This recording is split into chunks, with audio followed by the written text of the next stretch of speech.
अभी इस वक्त इस सेकंड इंडिया में 1,32,000 किलोमीटर से ज़्यादा रेलवे ट्रैक है जो 99.2% इलेक्ट्रिक हो चुका है। मैं कोई फिल्मी डायलॉग नहीं मार रहा यार। जापान की पूरी रेलवे 64% इलेक्ट्रिक है, यूके की 39%, फ्रांस की 60% और इंडिया 99.2%। ऊपर से पिछले 10 सालों में इंडिया ने इतना नया रेल नेटवर्क जोड़ा है जो जर्मनी के पूरे रेलवे नेटवर्क के बराबर है, पूरे जर्मनी के बराबर 10 साल में। और ये सिर्फ एक चीज की कहानी नहीं है, ये पूरी एक ट्रांसफॉर्मेशन की कहानी है, ट्रेन्स की, टेक्नोलॉजी की और उन चीजों की जो हम रोज ट्रेन में बैठ के कभी नहीं सोचते। फिक्र मत करो, बताता हूं सब कुछ एक एक करके। पहले एक नंबर सुनने का मन करो। 2001 में इंडिया में 473 बड़े रेल एक्सीडेंट्स हुए थे, मतलब हर 18 घंटे में रफली एक सीरियस एक्सीडेंट। और 2024-25 में सिर्फ 31 और 25-26 में जून तक तीन एक्सीडेंट्स पूरे साल में। ये 90% से ज्यादा की गिरावट है और इसके पीछे कुछ ऐसी टेक्नोलॉजीज हैं जो सच में आपका दिमाग हिला देंगी। रुको बताता हूं। शुरू करते हैं कवच से। नाम सुना होगा, पर एक्चुअली काम कैसे करता है वो किसी ने क्लियरली एक्सप्लेन नहीं किया। सोचो ऐसे, एक ट्रेन 160 किलोमीटर पर आवर की स्पीड से जा रही है, आगे सिग्नल लाल है, ड्राइवर थका हुआ है, रिएक्ट नहीं कर पाया। नॉर्मल दुनिया में एक्सीडेंट, कवच वाली दुनिया में ट्रेन खुद रोक लेती है खुद को ऑटोमेटिकली, बिना ड्राइवर के हाथ लगाए। RFID टैग्स ट्रैक में लगे हैं, हर एक स्टेशन का अपना सिस्टम है जो ट्रेन को मूवमेंट अथॉरिटी देता है, मतलब कितनी दूर और कितनी स्पीड से जा सकती है। ये इन्फॉर्मेशन रेडियो टावर्स के जरिए कंटिन्यूसली ट्रेन के अंदर के कंप्यूटर से बात करता रहता है। अगर कुछ भी गलत हुआ, स्पीड ज्यादा, सिग्नल रेड, आगे कोई ट्रेन, कवच ब्रेक सप्लाई कर देता है खुद 300 मीटर पहले ऑटोमेटिकली।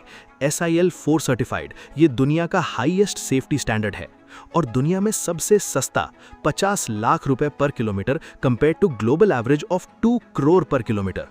और ये मेड इन इंडिया है पूरा, RDSO में बनाया, मेधा, कर्नेक्स, HBL के साथ मिलके। किसी ने सोचा था क्या? अब दूसरी चीज बताता हूं और ये सुन के तुम्हारा दिमाग हिलेगा। ट्रेन चल रही है फुल स्पीड पे, एक व्हील के अंदर क्रैक डेवलप हो रहा है धीरे धीरे अंदर से, किसी को नहीं दिखता। पुरानी दुनिया में कोई फिजिकल इंस्पेक्शन, कोई ट्रेन्ड मैकेनिक, कोई मैनुअल चेक। नई दुनिया में wild system, wheel impact load detector. ये ट्रैक के किनारे लगा एक सेंसर है, जैसे वेइंग मशीन होती है फुटपाथ पे। जब ट्रेन का व्हील उसके ऊपर से गुजरता है, वो एग्जैक्टली मेजर करता है कि कितना फोर्स पड़ रहा है। नॉर्मल व्हील का फोर्स होता है 1 नंबर में, डिफेक्टिव व्हील का फोर्स सडनली स्पाइक करता है और इंस्टेंटली अलर्ट आ जाता है। 24 ऐसी सिस्टम्स अभी इंडियन रेलवेज में डिप्लॉय हो चुकी हैं, मतलब 24 चेक पॉइंट्स पे हर ट्रेन का हर व्हील सीक्रेटली टेस्ट हो रहा है, बिना रुके, बिना एनीवन नोइंग। और बताता हूं एक और, MIVS machine vision inspection system, एक AI कैमरा सिस्टम जो दौड़ती ट्रेन के नीचे झांकता है और 0.1 सेकंड में बता देता है कि कोई बोल्ट ढीला है, कोई पार्ट हैंगिंग है, कोई चीज मिसिंग है।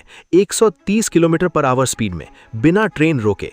ये अभी 3 जोन्स में पायलट बेसिस पे चल रहा है, north east frontier, south east central और डेडिकेटेड फ्रेट कॉरिडोर। रिजल्ट्स देख के रेलवेज ने MOU साइन किया है 4 और MIVS लगाने का। रुको, अभी और भी है।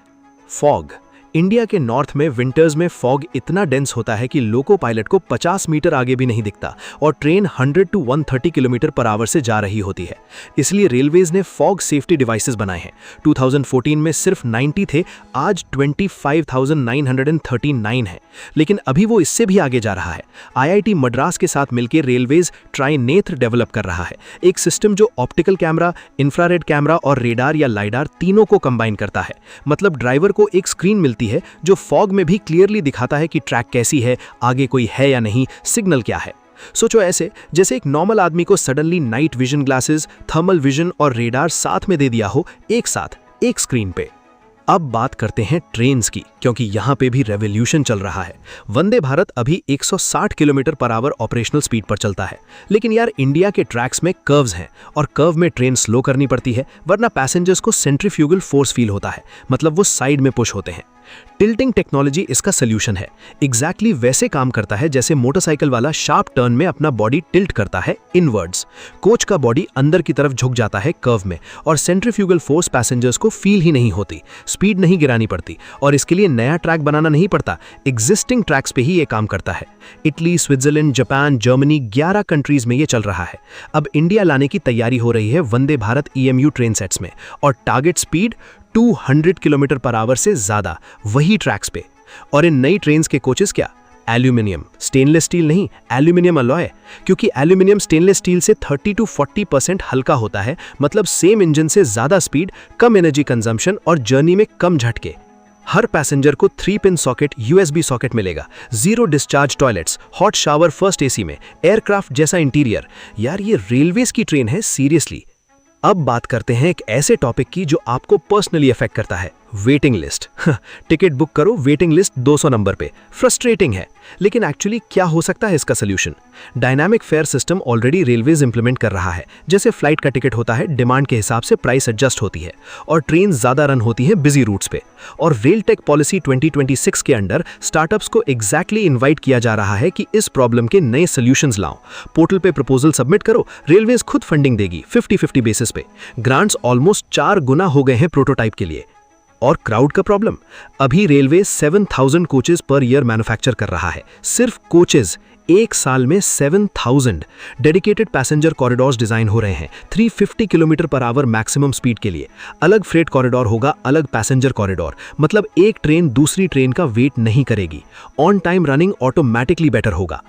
और इलेक्ट्रिफिकेशन की बात करें तो सोलर पावर, 2014 में रेलवेज के पास 3.68 मेगावाट सोलर कैपेसिटी थी, मतलब एक मीडियम शॉपिंग मॉल के बराबर।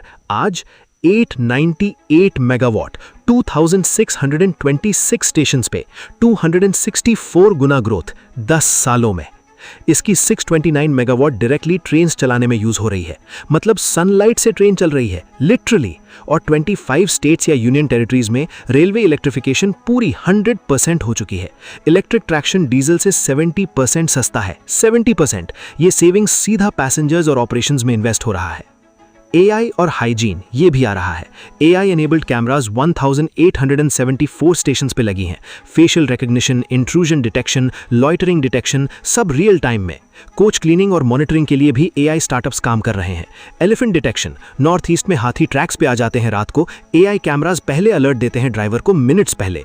कोच में फायर लगने से पहले AI टेम्परेचर और स्मोक पैटर्न्स डिटेक्ट करता है। ड्रोन से टूट फूट वाले ट्रैक्स डिटेक्ट हो रहे हैं रायपुर डिवीजन में। ये सब एक साथ देखो तो एक्सीडेंट्स 90% कम, इलेक्ट्रिफिकेशन जापान से ज्यादा, टिल्टिंग ट्रेन्स आ रही हैं, एल्यूमिनियम कोचेस, AI कैमरास, कवच सिस्टम, सोलर पावर से ट्रेन्स। ये वही रेलवेज है जिसमें हम 10-10 घंटे बैठे रहते थे बिना किसी AC के। तो यार एक स्पेसिफिक सवाल तुमसे, अगर आप रेलवेज मिनिस्टर होते, कौन सी एक चीज पहले फिक्स करते? वेटिंग लिस्ट का सिस्टम या ट्रेन में हाइजीन? कमेंट में बताओ, सीरियसली इंटरेस्टिंग होगा देखना। वीडियो अच्छी लगी हो तो लाइक करो, सब्सक्राइब करो, शेयर करो किसी के साथ जो अभी भी सोचता है इंडियन रेलवेज कुछ नहीं करती। थैंक यू जी, बाय।